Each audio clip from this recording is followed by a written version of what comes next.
बोला है उस सेक्टर का एरिया बताओ जिसका पेरीमीटर 64/3 है और सेंट्रल एंगल 60 डिग्री का है। ये सवाल है। उस सेक्टर का एरिया बताइए मेरे भाई जिसका पेरीमीटर 64/3 है और सेंट्रल एंगल 60 डिग्री है। अब यहां पे पेरीमीटर क्या होता है? सेक्टर का पेरीमीटर होता है L+2R।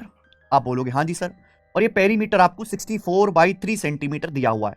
अच्छा, लेंथ ऑफ आर क्या होता है? 2πr, पाई का मतलब 22/7, 2πr इंटू θ/360 डिग्री। यहां पे जो सेंट्रल एंगल है भाई साहब 60 डिग्री है, तो आपको पहले ना रेडियस पता करनी पड़ेगी। 60 डिग्री को 360 डिग्री से भाग देंगे, 1/6 हो जाएगा ना, 1/6 प्लस 2r बराबर 64/3। क्या हमने सही किया भाई? सेक्टर का perimeter L+2R, length of are क्या आ गया? 2πr into 60/360।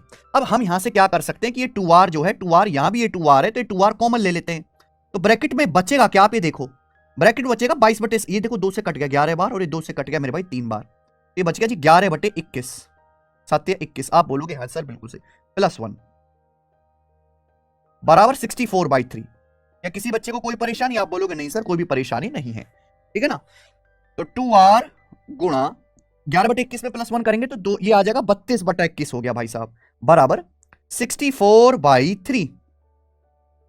यहां से रेडियस आ जाएगी ना, 32 दूनी 64 से 64 कट गया, 3 से 21 7 बार कट गया, तो यानी कि रेडियस आ गई 7। रेडियस 7 आ गई मेरे प्यारे बच्चों। आप बोलोगे हाँ जी सर बिल्कुल सही, ठीक है।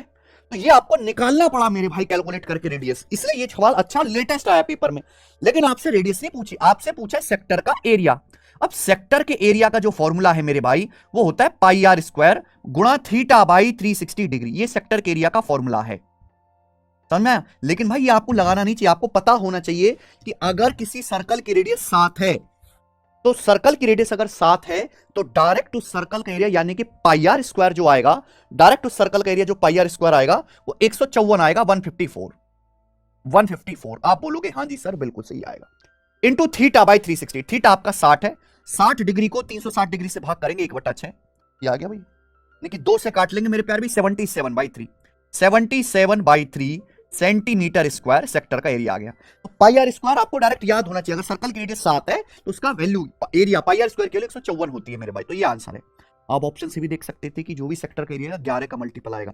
ये नंबर 11 से नहीं कटता, ये नहीं कटता, 11 से ये नहीं कटता, ये अकेला नंबर 11 से कटता। ये आंसर होना चाहिए। ये आपको कुछ भी करने की जरूरत नहीं थी अगर पेपर में आएगा तो सवाल।